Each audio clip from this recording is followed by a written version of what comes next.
Hi friends, అందరికీ నమస్కారం. Welcome to employees updates. Friends, ఈ ఛానల్ ద్వారా టీచర్లకు, ఉద్యోగులకు మరియు పెన్షన్లకు సంబంధించి ఎప్పటికప్పుడు లేటెస్ట్ అప్డేట్స్ తెలియజేయడం జరుగుతుంది. ఈ వీడియో కనుక మీకు నచ్చినట్లయితే లైక్ చేయండి, షేర్ చేయండి, అలాగే మన ఛానల్ను సబ్స్క్రైబ్ చేసుకోండి. ఖజానాకు ఆర్థిక సంఘం నిధులు.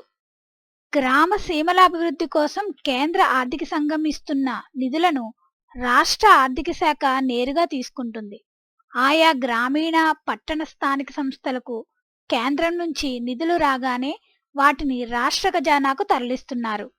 దీనిపై అకౌంటెంట్ జనరల్ కార్యాలయం కూడా అభ్యంతరం వ్యక్తం చేసింది. ఇది సరికాదని, నిధుల మళ్లింపు కిందకే వస్తుందని పేర్కొంది. అయితే రాష్ట్ర ప్రభుత్వం తమ విధానాన్ని సమర్థించుకుంటూ స్థానిక సంస్థల నుంచి భారీ ఎత్తున విద్యుత్ బకాయిలు రావాల్సి ఉందని, అందుకే దానికి సరిపడా నిధులను తాము తీసుకుంటున్నామని ప్రభుత్వం పేర్కొంది. ఇటీవల స్థానిక సంస్థలకు ఇచ్చిన నిధుల్లో 1351.47 కోట్లను రాష్ట్ర ఆర్థిక శాఖ నేరుగా స్వాధీనం చేసుకుంది. స్థానిక సంస్థలు మాత్రమే ఈ నిధులను విత్డ్రా చేసుకుని ఖర్చు చేసుకునేందుకు అధికారం ఉంది. ఆయా సంస్థల అనుమతి లేకుండానే రాష్ట్ర ప్రభుత్వం నిధులను వాడుకోవడం రాజ్యాంగ విరుద్ధమని ఇటీవల కాగ్ అభ్యంతరం వ్యక్తం చేసింది. అయితే ఇది తప్పు కాదంటూ రాష్ట్ర ఆర్థిక శాఖ కాగ్కు సమాధానమిచ్చింది. చాలా కాలంగా స్థానిక సంస్థల నుంచి విద్యుత్ బకాయిలు రావడం లేదని, అందుకే వాటికి వచ్చిన నిధుల నుంచి మినహాయించుకుంటున్నామని ప్రభుత్వం తేల్చి చెప్పింది. ఇదే అంశాన్ని గతంలో ఏజీ కార్యాలయానికి కూడా తెలియపరిచినట్లు పేర్కొంది.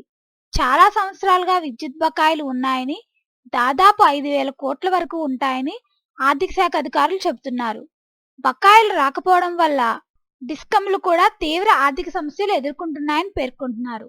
బిల్లులు చెల్లించని స్థానిక సంస్థలకు విద్యుత్ కనెక్షన్ తొలగిస్తూ ప్రజలకు కూడా సమస్యగా ఉంటుందని, అయితే ఆయా సంస్థలకు వచ్చిన నిధులను విద్యుత్ బకాయిల కింద తీసుకుంటున్నామని ఆర్థిక శాఖ చెబుతుంది. వాస్తవానికి ఆర్థిక సంఘం నిధులను ఇలా ఇతర అంశాలకు వాడుకోవడం సరికాదని నిపుణులు పేర్కొంటున్నారు. అభివృద్ధి పనులకు మాత్రమే వినియోగించాల్సి ఉంటుందని చెబుతున్నారు. సో ఫ్రెండ్స్, దీనికి సంబంధించిన ఎటువంటి డీటెయిల్స్ వచ్చినా మన ఛానల్లో తెలియజేయడం జరుగుతుంది. ఈ వీడియో కనుక మీకు నచ్చినట్లయితే లైక్ చేయండి, షేర్ చేయండి, అలాగే మన ఛానల్ను సబ్స్క్రైబ్ చేసుకోండి.